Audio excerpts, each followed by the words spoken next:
Bwana Yesu asifiwe sana. Nawasalimu katika jina la Bwana wetu Yesu Kristo. Heri ya Christmas na mwaka mpya. Ni kwangu Mungu ni mwema, namtukuza Mungu kwa sababu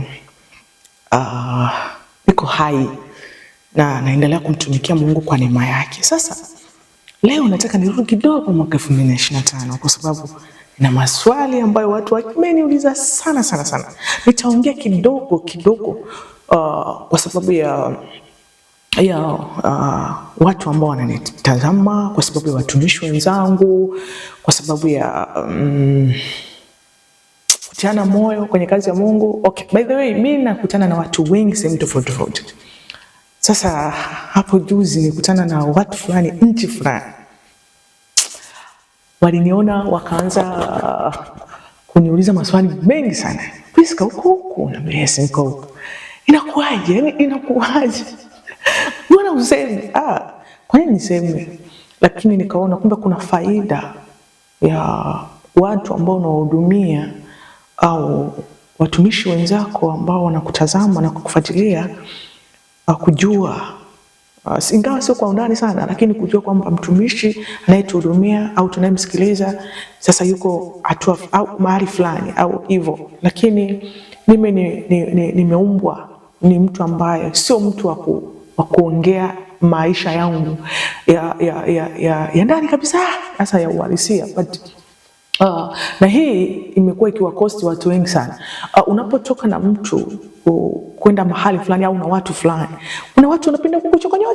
Sasa mimi sipendagi kuacha watu na maswali, ninawapa kile wanachokitaka. Unaweza kukuta mtu anakuuliza na namwambia, mimi naweza nikamwambia mtu hiki na hakaamini kwamba hicho kitu ninachomwambia exactly. Afu bado na huwa napima ufahamu wa hao watu kwamba je, ni watu wa aina gani. So unakuta siku 2-3 nasikia mahali fulani, kama ni mtumishi unasikia kakihubiri mahali fulani, asante Mungu. Sasa sio, mimi sipendi sana kuongea mambo yangu sana ya ndani, lakini nitaongea kidogo kwa faida ya watumishi wenzangu ambao tunasapotiana kwenye kazi.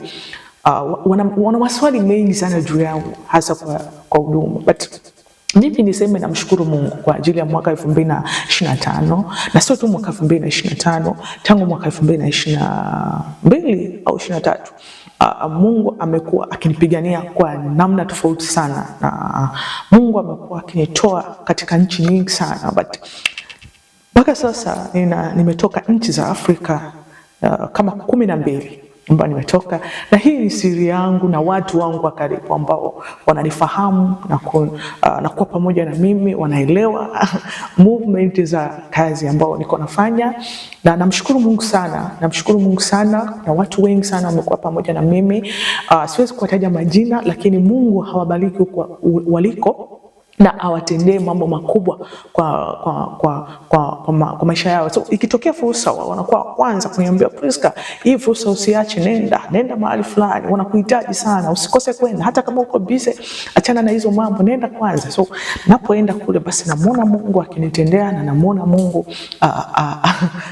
akifanya mambo makubwa kwa maisha yangu. So na namshukuru Mungu pia, mwaka 2025 Mungu amenitoa kutoka sehemu moja kwenda sehemu nyingine. Sijui ni wapi, lakini Mungu amenitoa kutoka sehemu moja kwenda sehemu nyingine. But mimi namtukuza Mungu na muahidi Mungu pia kwamba nitafanya kwa nguvu zangu zote, kwa akili zangu zote, na kwa moyo wangu wote. So namshukuru Mungu kwa ajili ya mambo ya mwaka 2025. Hayakuwa mabaya, yalikuwa mazuri mengi sana, lakini katika mazuri pia kuna mabaya mengi sana ambayo nimepitia. Kuna changamoto nyingi nimepitia. Shetani anajaribu sana kuniletea watu ambao wanaweza wakaniangusha katika kazi ya Mungu kwa namna moja au nyingine. Wengine wanakuja kama watu wema kwa maisha yako, lakini mwisho wa siku unagundua kwamba hawakuwa watu wema na hawakuwa wanakutakia mema kwa kile unachokifanya. So yote haya mimi nimeyapokea, na siwezi kusema kwamba yalikuwa labda naweza kuyahandle kwa kunyamaza. Pana kuna wakati nilikuwa najifungia ndani na kulia sana machozi, lakini kitu pekee ambacho nilichukua na muomba Mungu kwamba nisikane imani, wala nisije kutamka neno kwamba Mungu, sitafanya kazi yako. Wakati wote ninalia, nafuta machozi, ninaendelea na kufanya kazi. Na kuhusu kuzungumza, watu wananiuliza, mbona uzungumze na watu changamoto zako? Neno la Mungu linasema katika Mtume Paulo anasema na mtuhesabu kama watumishi wa Kristo na mawakili wa siri za Mungu. Kwa hiyo kuna wakati unapopitia changamoto zako, unapiga magoti na kumwambia Mungu, ninakushukuru. Kama vile neno la Mungu linasema, shukuruni kwa kila jambo, kwa maana haya ni mapenzi ya Mungu kwenu katika Kristo Yesu. Mimi nimejifunza kumshukuru Mungu kwa hali yoyote ninayopitia. Nimejifunza kumwambia Mungu, nimejifunza kumshtakia Mungu kwa yeyote anayenikosea au kwa yeyote anayenifanyia vitu sio. Nimejifunza kumshtakia Mungu. Nimejifunza kumwachia Mungu awe hakimu wa haki kwenye maisha yangu. So watu wengi wanafikiriaga kwamba Priska ni mtu ambaye anajisikia sana na imekuwa hivyo na watu wengine hata watu ambao huwategemei kusema hivi wanasema, na naamini wanasema hivi ni kwa sababu hawapati detail zangu mimi, hawapati njia au hawapati mpenyo wa kujua Priska anafanya nini, Priska anakula nini, Priska yuko wapi, Priska imekuwaje, amepata kitu fulani. So mimi hii kwangu hainisumbui zaidi ya kumwambia Mungu, kwa kuwa unaujua ukweli wa moyo wangu na ukweli wa maisha yangu, basi nitabaki na hicho ambacho ninachokiamini kwa maisha yangu. So nataka nikutie moyo, mtu wa Mungu na mtumishi wa Mungu, hata muamini wa Yesu Kristo, kwamba maisha sio mepesi sana na wala sio magumu sana, lakini maisha ni chaguo lako wewe, namna ambavyo unataka kuyaishi. So nataka nikwambie, mwaka 2026 usiangalie fulani amebarikiwa nini, usiangalie fulani amefanikiwa nini, usiangalie ni namna ipi unataka kushindana na mtu. Mwaka 2026 angalia Mungu atanisaidiaje kufikia hatima na malengo yangu. Mwaka 2026 angalia ni kitu gani nifanye niweze kufanikiwa au niweze kufika pale ambapo napotakiwa kufika. Mwaka 2026 acha kutazama mtu ameenda wapi, mtu amefanya nini, mtu amenisema nini. Hebu concentrate kwenye kile ambacho unakiamini, concentrate kwenye kile ambacho unahisi nikikifanya Mungu atakubariki. Hebu kifanye, hata kama kwa maumivu kifanye. Wakati unapoanza kusema na kujadili watu wengine mafanikio yao na kuanza kusema fulani anajisikia, kuanza kusema kwamba fulani anafanya hivi, wakati huo wakati wa kupambana ili Mungu akupe baraka zako, unajichelewesha kwa kufikiria maisha ya mtu mwingine, unajichelewesha kwa kudiskasi maisha ya mtu mwingine, unajichelewesha kwa kufikiria vile unavyofikiria mtu yuko hivi wakati hayuko hivi, unajichelewesha. Hebu concentrate kwenye maisha yako. Hebu angalia maisha yako, nini unataka na wapi unataka kwenda.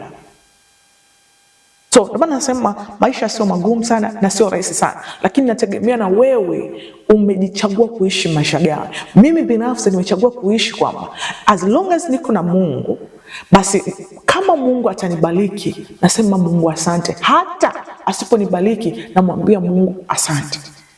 Mimi kwenye maisha yangu hautajua kama sijakwambia. Hautajua kwamba Priska amelala njaa kama sijakwambia. Hautajua kwamba Priska hana bando la kufanyia vipindi kama sijakwambia. Hautajua Priska leo hana mafuta kwenye gari kama sijakwambia. Sijazoea kuishi maisha, na sio sijazoea, nimejitengenezea utaratibu wangu wa kwamba mimi nikishindwa, nikikosa tamwambia Mungu, na nikipata nitabaki na Mungu. Hautajua mimi ninacho wala huna, na wakati wote siku zote watu wanajua mimi ninacho. So hata nikimwambia kwamba mimi sina, hawezi kunielewa. Ni kwa sababu nishatengeneza haya mazingira kwamba maisha haya ni yangu. Neema ambayo Mungu amenipa hata akinibariki ni yangu. Haina haja ya kumwonyesha mtu mwingine, kama mtu mwingine aone, kama mtu mwingine yeye atazame. Lakini sina sababu ya kuanza kusema leo sina, kesho ninacho, labda nikipata nifanya hivi. Hapana, mimi maisha yangu naenda slow but sure. So mimi nawaombea sana, ninawaombea Mungu awabariki sana, Mungu awatendee jambo njema. Naamini kuna watu hawajalizika na haya maelezo yangu, lakini siwezi kuongea na wala siwezi kuongeza neno lolote kwa haya ninayoyasema na hichi ninachokiongea. Kwa hiyo niseme tu hicho ambacho mlikuwa unataka kufahamu, basi ni hiki ambacho nimesema kwa ufupi. Amini tu kwamba sio kwamba sipitii changamoto ni nyingi sana tunapitia, na tunapiga magoti, tunamwomba Mungu tu. Mungu tunaomba tusaidie. Sio kwamba tunalia machozi, lakini tukija mbele yenu kwenye kamera hapa tunaonyesha tabasamu, ni kwa sababu tumehesabiwa kwa watumishi wa Kristo na mawakili wa siri za Mungu. Kwa hiyo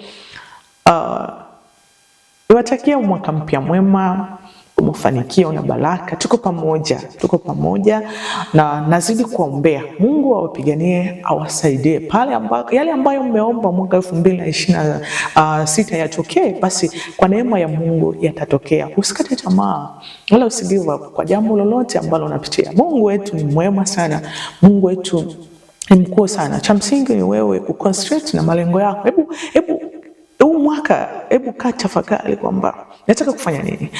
Huu mwaka kwako uwe mwaka wa maamuzi magumu kwenye maisha yako.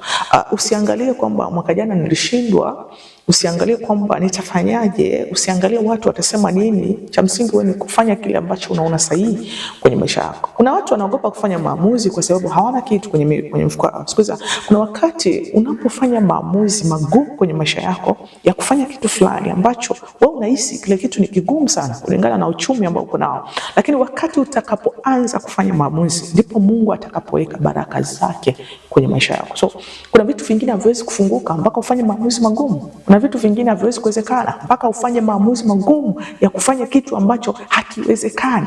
Mungu anaenda kukiwezesha. So kuna wakati shetani anakamata fahamu zetu kuona kwamba kile tunachokifanya ni kigumu sana.